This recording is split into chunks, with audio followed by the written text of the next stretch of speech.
Le Conseil des ministres s'est réuni ce mercredi 3 juin 2026 sous la présidence de M. Romuald Wadaï, président de la République. La séance a été sanctionnée par les décisions dont voici la teneur.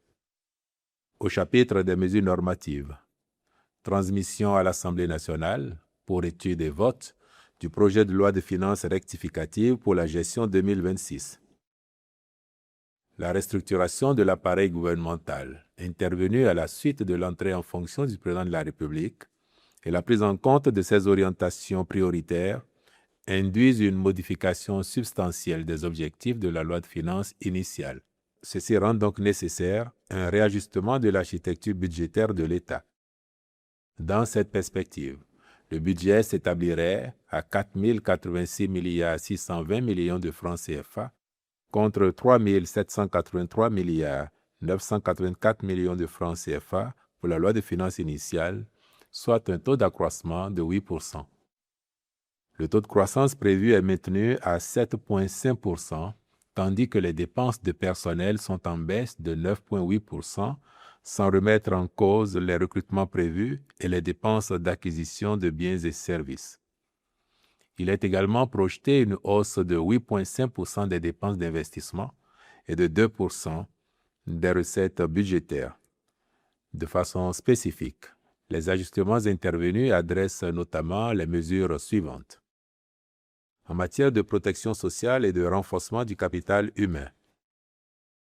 Ouverture de lignes budgétaires dédiées à des mesures sociales contenues dans le projet de société du chef de l'État. Il s'agit notamment de la réalisation de points d'eau dans les écoles et centres de santé, l'accélération du programme de supplémentation nutritionnelle des 1000 premiers jours, le renforcement du dispositif de l'assurance maladie obligatoire, la prise en charge des personnes en situation de mendicité et des enfants de la rue, etc. En matière d'éducation et de cantine scolaire, mise en route de la généralisation de la gratuité des frais de scolarité pour les filles de l'enseignement secondaire général dès la rentrée 2026-2027 et construction de magasins pour cantines scolaires.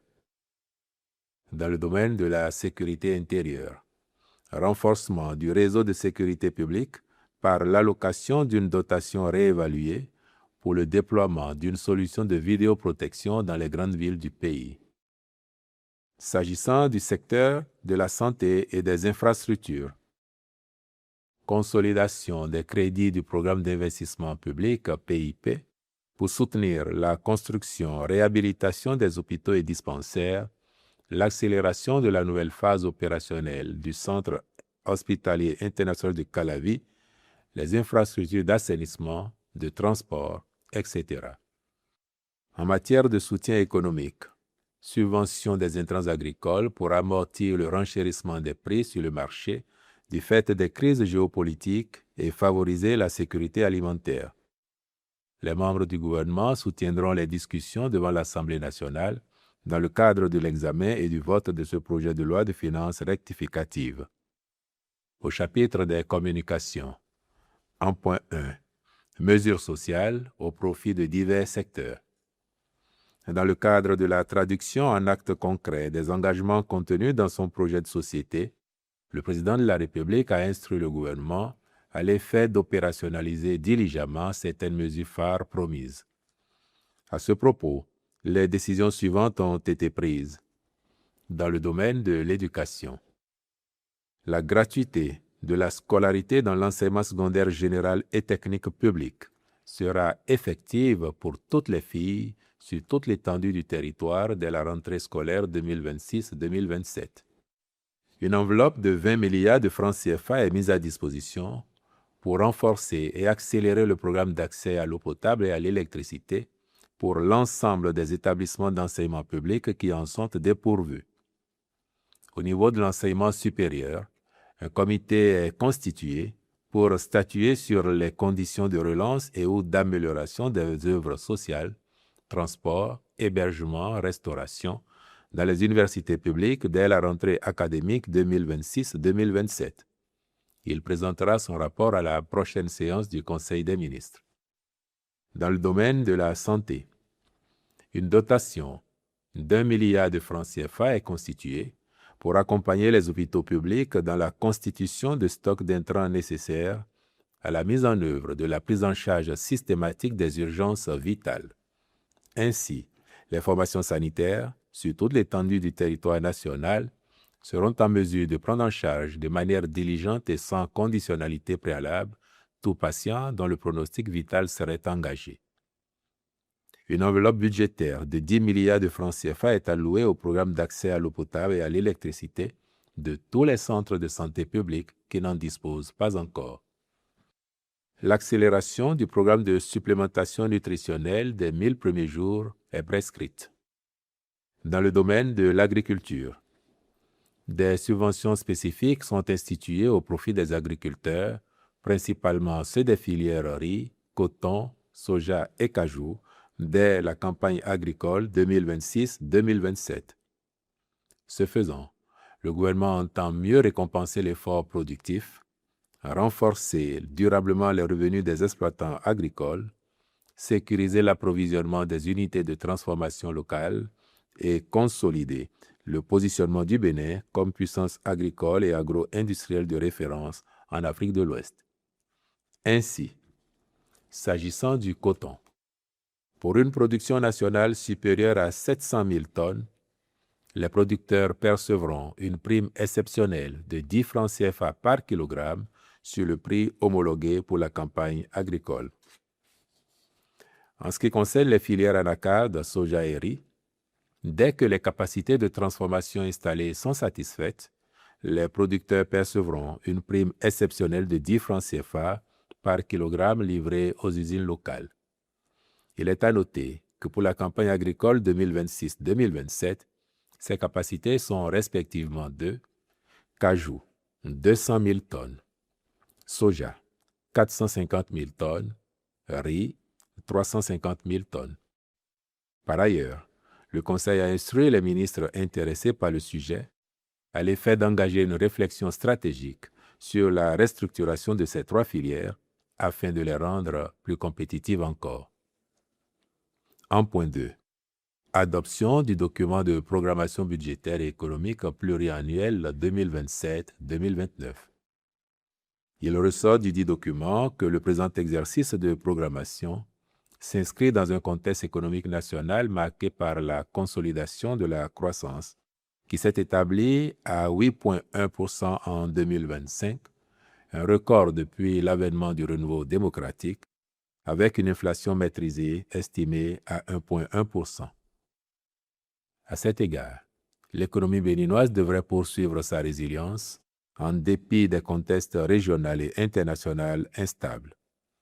Ainsi, le taux de croissance s'établirait à 7,5% en 2026, comme initialement prévu, de même qu'en 2027, avec un taux d'inflation maintenu autour de 2% et un déficit budgétaire maîtrisé à 2,8%.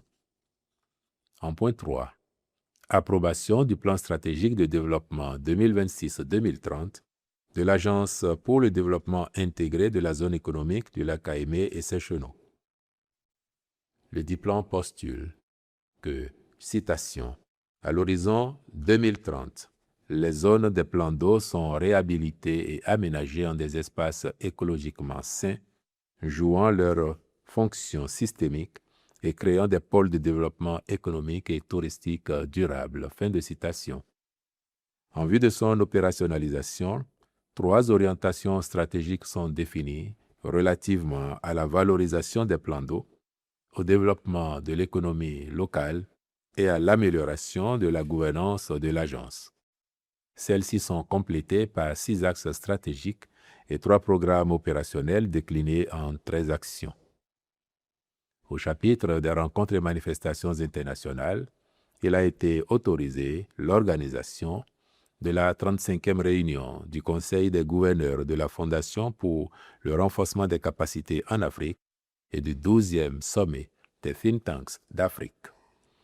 D'un atelier national de révision du plan intégré d'appui à la sécurité nucléaire au Bénin du 22 au 25 juin 2026 à Cotonou, du Festival des masques de Porto Novo, édition 2026, du 25 au 26 juillet 2026, de la fête de la Gani Aniki, édition 2026, des Journées internationales du souvenir et de la traite négrière et de son abolition, sous le thème Le Retour, du 22 au 23 août 2026 à Ouidah. Il a été autorisé, par ailleurs, la participation du Bénin à la 118e table ronde ministérielle et à la 19e conférence annuelle e-Learning Africa qui se tiendront à Accra au Ghana du 3 au 5 juin 2026, puis à la 43e session du Conseil des ministres du Conseil africain et malgache pour l'enseignement supérieur, CAMES, du 18 au 19 juin 2026 à Libreville, au Gabon. S'agissant de mesures individuelles enfin, les nominations suivantes ont été prononcées. À la présidence de la République, directrice générale de l'Agence nationale de lutte contre la malaria et les moustiques, Madame Evelyne Aliko. Au Conseil supérieur de la magistrature, personnalités extérieures, membres. Titulaire, Madame Tido Catherine Nda, Monsieur Rigobert Azon, Monsieur T. Félix Hessou, Monsieur Orugabe Orusego. Suppléant, Monsieur Jonathan Tawema, Monsieur Jocelyn Degbe, Madame Francine Biobagou, Monsieur Bastien Salami. Au ministère de l'Agriculture, de l'Élevage et de la Pêche, Directeur général de l'Agence pour le développement de l'élevage des ruminants, Monsieur Sena Aziz Agossou. Au ministère de la Décentralisation et de la Gouvernance locale, Préfet des départements ainsi qu'il suit. Alibori, Monsieur Ahmed Bello Kissama. Atakora, Monsieur Jacques Roland Amadou. Atlantique, Monsieur Raphaël Akoteyon.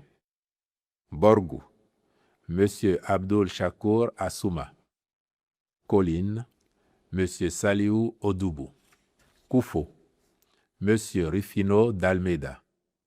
Donga, Madame Dere Lydie M. Chabina. Littoral, Monsieur Gilbert Déou.